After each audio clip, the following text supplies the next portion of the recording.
Araling Panlipunan Week 1, Aralin 1, Ako ay natatangi.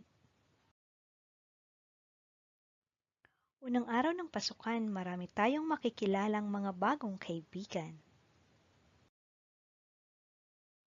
Sino kaya sila? Nais nyo ba silang makilala? Magandang araw, ako si Jose B. Santos. Ako ay pinanganak noong Hulyo 18, 2014. Ako ay 6 na taong gulang. Ang nanay ko ay si Mirna B. Santos. Ang tatay ko ay si Paulito C. Santos. Ako ay nakatira sa Barangay Lower Bicutan, Taguig City. Ako ay nag-aaral sa Upper Bicutan Elementary School. Ako ay nasa unang baitang. Magandang araw! Ako si Ami F. Cruz. Ako ay pinanganak noong Mayo 22, taong 2014. Ako ay 6 na taong gulang. Ang nanay ko ay si Elena F. Cruz. Ang tatay ko ay si Willie G. Cruz. Ako ay nakatira sa Barangay Upper Bicutan, Taguig City. Ako ay nag-aaral sa Upper Bicutan Elementary School. Ako ay nasa unang baitang. Mga bata, sino ang unang nagpakilala? Ilang taon na siya? Teacher, siya si Jose B. Santos, 6 na taong gulang. Tama, magaling.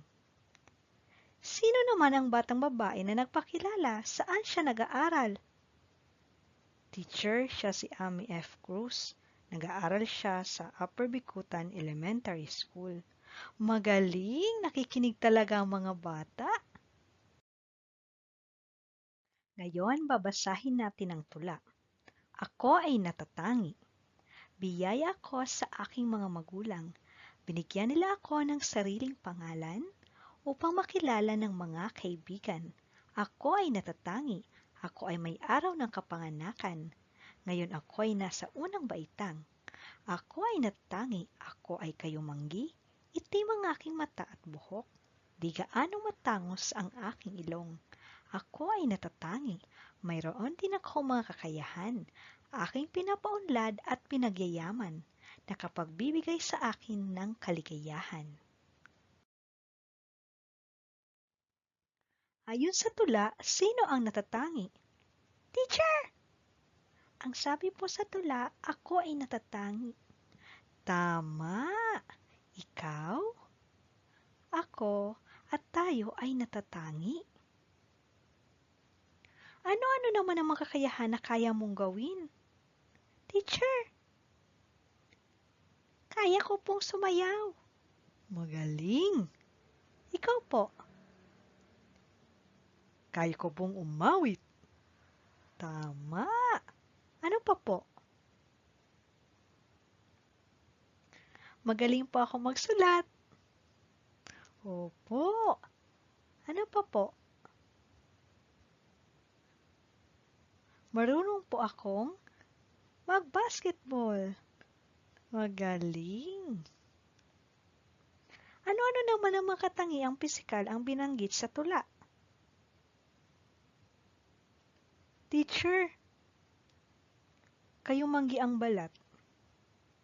Teacher, itim ang mata at buhok. Teacher, hindi gaanong matangos ang ilong. Magaling mga bata!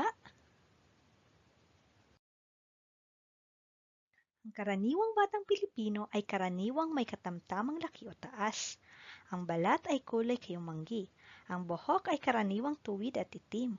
Ang mga mata ay medyo singkit at kulay itim. Ang ilong ay hindi gaanong matangos.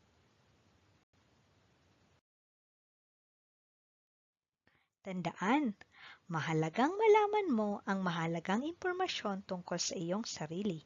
Magagamit mo ang mga ito sa pagpapakilala ng iyong sarili at iba pang pagkakakilanlan at mga katangian bilang Pilipino. Ito ang ating mga pangunahing impormasyon: pangalan, magulang, kapanganakan, edad, tirahan at paaralan. Halina't tayo'y magsanay, piliin natin ang tamang sagot. May bago kang kamag-aral buhat sa ibang paaralan, nais mo siyang makilala, ano ang itatanong mo sa kanya? Tama, pangalan. Ikaw ay naliligaw ng daan.